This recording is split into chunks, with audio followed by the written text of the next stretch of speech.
Hello everyone and welcome back to another episode of Overcoming Graduation with Brian Drury, a show where I work to teach you everything I wished I'd known about life to help you graduate to the next level in your own. Now today will be part 2 of the morning commute. And the morning commute is a new thing I'm trying out, where I'll be sharing different messages and concepts with you literally as I drive to work every morning. So, the reason I started it up, if you didn't listen to episode 1, was I found myself creating a lot of excuses and reasons why I couldn't continue doing the podcast with the other new things that I'm doing in my life.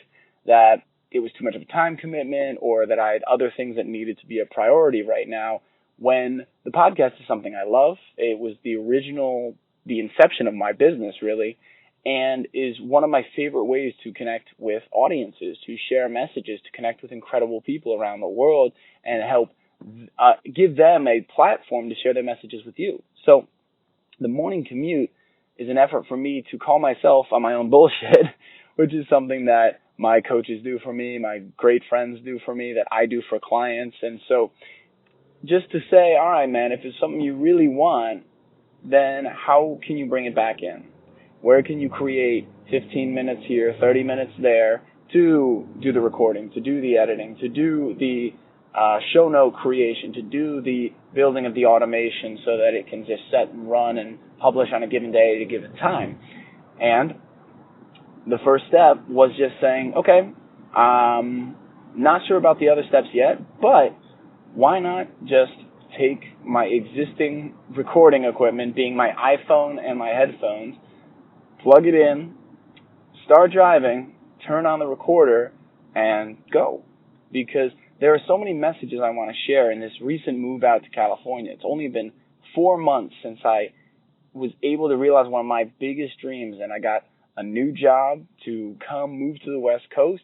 That so much has happened in such a short time, and one of the things that I always have to work on is my patience with progress or change, and also celebrating everything that has happened, because it's very interesting when we see individuals get results that we want and we think, man, why did they get, like when the jealousy is kicking in, when the ego is taking over the game, that's when we find ourselves going, man, what the hell did they do? They got so lucky. Some people have all the luck, and we hide behind these platitudes and these bullshit phrases that don't help us or anyone else. But the reality is, yes, I moved out to California for a new job. And people may have seen that and gone, wow, okay, he just had that interview. He must have crushed the interview and got the job. And wow, now he's living his lifelong dream. What people didn't see was the 24 plus interviews that I did last year. And I had the goal of getting to California. I was looking to find any and every way that I could make that happen. I said, ideally, I want to be in Southern California, but right now, I just want to get to California. So interview after interview after interview. And like any other major pursuit, like any other big thing that you're chasing, there are really interesting things that happen as you continue to face rejection in one form or another, where maybe your rejection might feel like, oh, you're not getting sales of your tickets for your new event. It might feel like, oh, I'm not getting the new job. It might feel like I'm not getting the relationships or dates that I want. And there's rejection after rejection after rejection. Now, what I have found with the most successful people in the world that I've either met, that I know personally, or that I just study and research about, it's their ability to not be deterred by repeated failure. And the other thing is, the most successful people I know don't view the event not turning out as they planned as a failure, or they don't view it that way for long. And what I mean by that is this, that they see the event, it doesn't go how they planned. They might go, shit, damn it, man, I wish, but they don't let that stick around for too long. They go, okay, what can I learn? How can I try again? What can I do differently? What things did I feel like I should have done that I didn't do? What things was I doing that really didn't need to be a part of this? And where do I need to grow in order to make this successful and create in my real life what I have in my head? And it's so easy to get blinded by the discomfort that you will need to face. In that, many of you know, and many of the listeners who've been with the show for a while know, I teach Cuban salsa, and I've also taught bachata, merengue, like different Latin dances. I've also taught kizomba. And when I'm teaching, I see people at all different levels, all different places, with all different types of fears. But the one fear that I think is most consistent is, I don't want to look dumb. Now, I don't want to look dumb takes people from, oh, I'd love to try and learn blank. You fill in the blank there. And then go, but I don't want to do it unless I look really good doing it, or I'm really skilled at it, or I'll be an expert at it. So I'm not going to try until I'm magically an expert. And, as you can imagine, that's not how this game works. You know, if you could just snap your fingers or do the Matrix download, plug in the jack to your head and download how to be a Kung Fu master, no one would value it. Everyone would do it. The reason that these things are valuable, the reason that these skill sets are valuable, the reason that people are willing to pay entrepreneurs and speakers and coaches so much to bring something to the table is because it is so uniquely valuable that the money that they're spending on it is inconsequential compared to the value that they're receiving in return. So when it comes to the things that you're afraid to try, I cannot tell you how many people have told me, oh, I'd love to learn one day, and I reach out my hands and I go, okay, how about right now, like literally this moment? And people go, oh, well, you know, I'm not very good, I have 2 left feet, I really don't know what I'm doing. I probably, and this is it's maybe a conservative estimate, about 90% of the time, they try to do what my mentor Sean Stevenson calls pad the fall.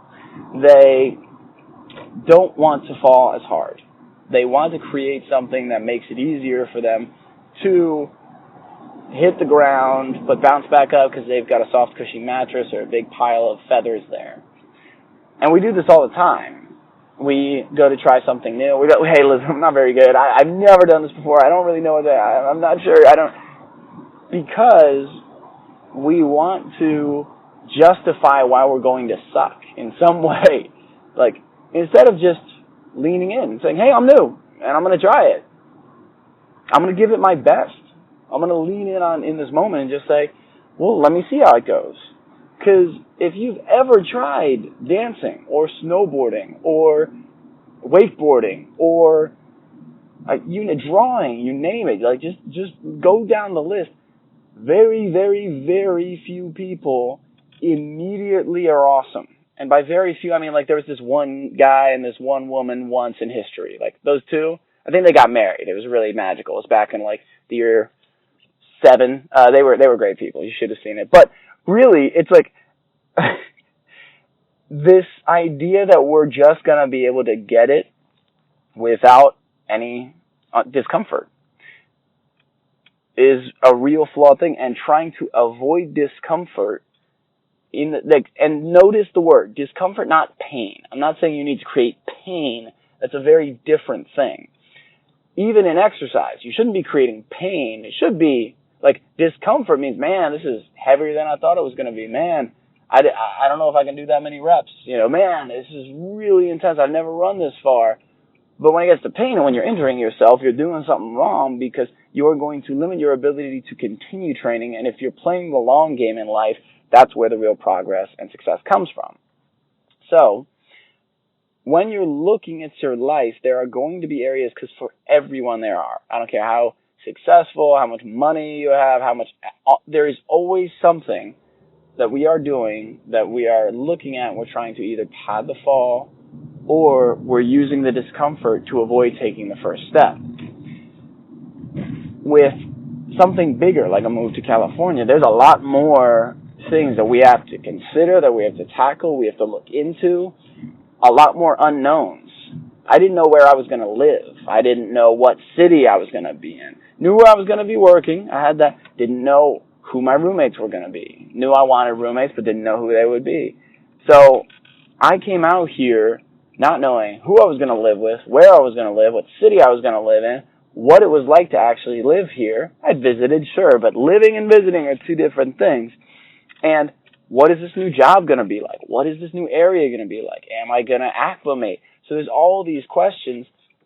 And even though it was something I had wanted basically my entire adult life, like maybe even more than that, ever since I was a kid when I first visited California, I said, man, it'd be awesome to live here one day. Even with all that, there was fear. Even with all that, I was like, I don't know if I can do it. Even with all that, there was a part of me that was saying, you know what? You know Greensboro, North Carolina, and you've got good things going here. You should just stay. It's comfy. Just stay. Come on. Like, we don't want to get all uncomfortable. We don't want to just rip ourselves out. We just got comfortable here, dude. We just got settled. And all of that is the fear talking. And all of that is the insecurity talking. And all of that is the voice that's trying to keep you in your comfortable bubble, not the voice that's trying to push you to break out of the bubble into the life of your dreams. Because you're not going to get to the life of your dreams if right now you're living it and everything that you're doing is leading you into and growing and developing that dream life. You don't have to change a thing. But I would say for the great majority of people listening to this and the great majority of the people on the planet, that's not their truth at this point. So I want to help people get there. And by get there, I don't mean get to a final destination where, oh, you've done that thing and now you can just coast and relax. I mean, get there in that, get to the mentality that you're going to constantly pursue getting uncomfortable because you know the greatest things in your life will come on the other side of it. And you realize that discomfort isn't permanent. That, for example, with dance, it was very uncomfortable, and sometimes it still is. Sometimes I dance with someone that is so far beyond like my skill level that I'm like, oh, okay, they can't be enjoying this. Sometimes they do, sometimes they don't. But dance is one of the greatest things in my life because over time I went from being the new guy to one of the teachers. So understand that the only thing holding you back is you. The only thing keeping you from your dreams is your willingness to get uncomfortable and to keep getting uncomfortable over and over and do the things that you know you need to. And if you don't know what those things are, find out. That's the other thing. Get uncomfortable in research. Get uncomfortable in information. Get uncomfortable in watching videos and TED Talks. Find the information. It's all right there in your fingertips. If you're listening to this, it's right there in your fingertips, whether it's a laptop or a phone. So that is all for today, guys. The morning commutes have a more strict cutoff because when I get to work, I get to work. So this is going to wrap up morning commute number 2. If you guys are in the Santa Monica area on June 30th, my friend Jonathan Fischer and I will be hosting our first ever